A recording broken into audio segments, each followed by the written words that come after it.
Throughout the early 11th century, the Normans had spread their influence throughout the Mediterranean, establishing enclaves in various countries such as Spain and Italy.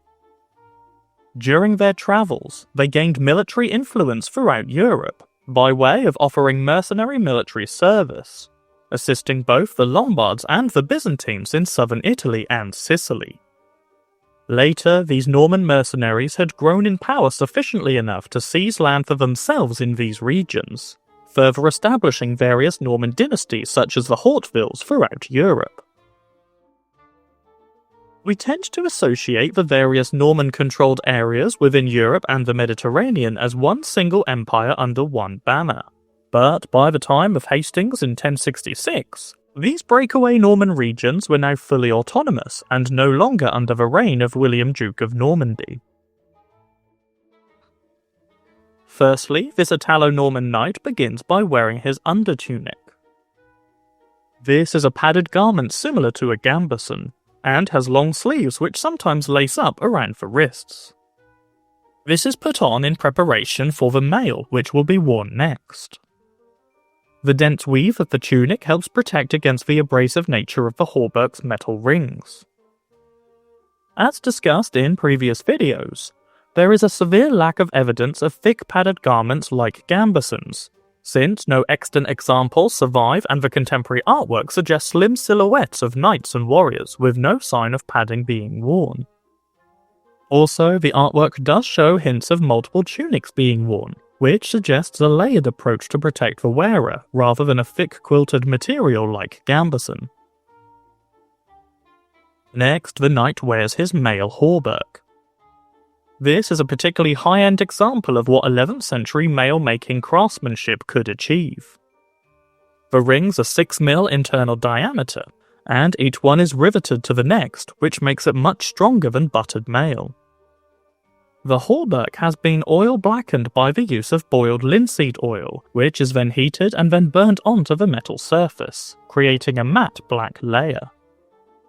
This protects the rings from rust, which may be of additional benefit considering this is a Norman knight from the Italian or Sicilian regions, so may be more in contact with seafaring activities than the Norman knights of England and Normandy. During the 11th century, mail was the pinnacle of armour and came at a very high cost, only being available to knights and important soldiers that a knight, or milites nobiles, would personally pay to arm in order to protect him on the battlefield. The Norman knight now wears a leather belt which holds his sax. This is a typically higher status medium-sized sax, which was just as much a Norman weapon as it was an Anglo-Saxon or Viking weapon throughout the 10th to 12th centuries. The sax was used as a common tool as well as a battlefield weapon, which had the option to include fancy fittings and decorations to make it higher status. Daggers being worn as a secondary sidearm wouldn't become a thing until around the 13th century, at least not made visible in artwork from the period.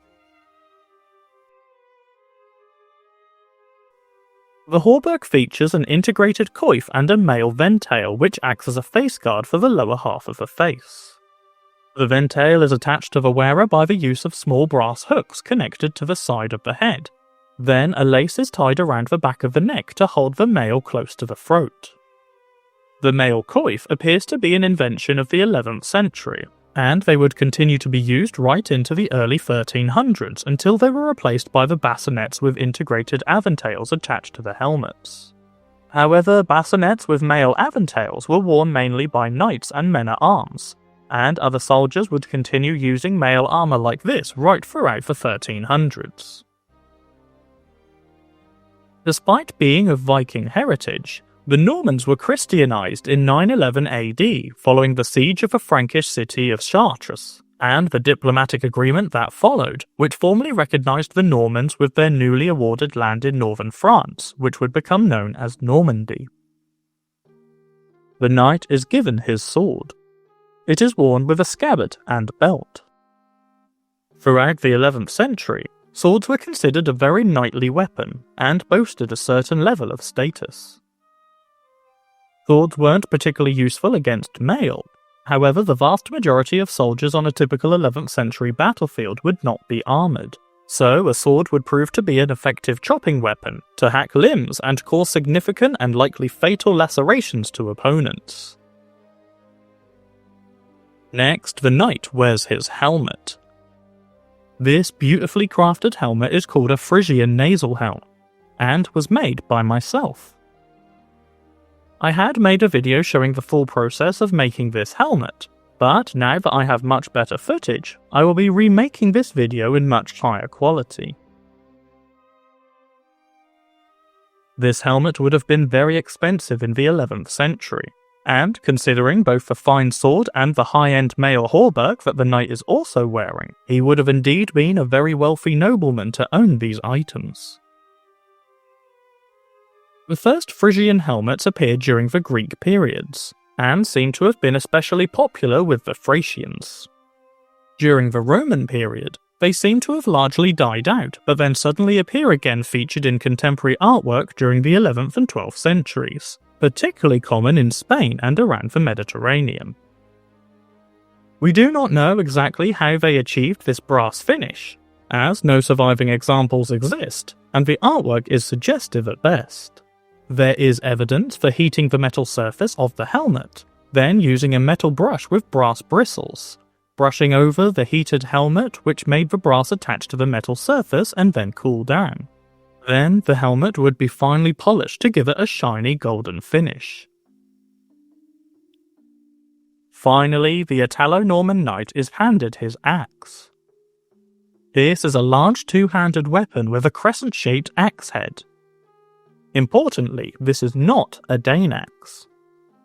Instead, it appears to have been inspired by Middle Eastern weaponry, which may have influenced the Norman knights through trade via the Mediterranean Sea. This style of axe head was very popular with Italo-Normans throughout the 11th and 12th centuries, and were useful for shock combat tactics. A hefty cleave from one of these axes would be enough to cut down a horse in a single hit. A crescent axe head would also be useful to hook an opponent's shield or weapon, pushing it out of the way to make the enemy more vulnerable. A two-handed polearm like this could also be used to shove an opponent out of the way, with the butt of the shaft being enough to wind an enemy with a quick jab to the ribs. With adequate training, two-handed axes were incredibly versatile and dangerous weapons, and knights would train with these to ensure that they remained lethal warriors on the battlefield. At this point, I would like to thank the reenactor featured in today's video. Will is a highly dedicated historical reenactor who portrays military kits from multiple periods in history, and will indeed be featuring in at least a couple more videos on this channel. Will is a member of Conquest, a popular 11th to 13th century historical reenactment group who attend many reenactment events all across Britain, and are recognised by their red shields with yellow crosses. No doubt you would have seen these shields appear in many of my videos previously. Conquest play a large part in providing us with yearly spectacles of both the Battle of Hastings and the Battle of Evesham reenactment events. And of course I use the footage from these events to help bring an extra level of visual immersion to the videos that I create for you, my audience. So therefore I highly urge you to follow both Will's and Conquest's social media. As usual, I have left a link in the video description below. Supporting our historical reenactors helps show more people what truly authentic arms and armour of various periods actually look like, and also allows more reenactors to feature on the channel. But for now, thanks for watching.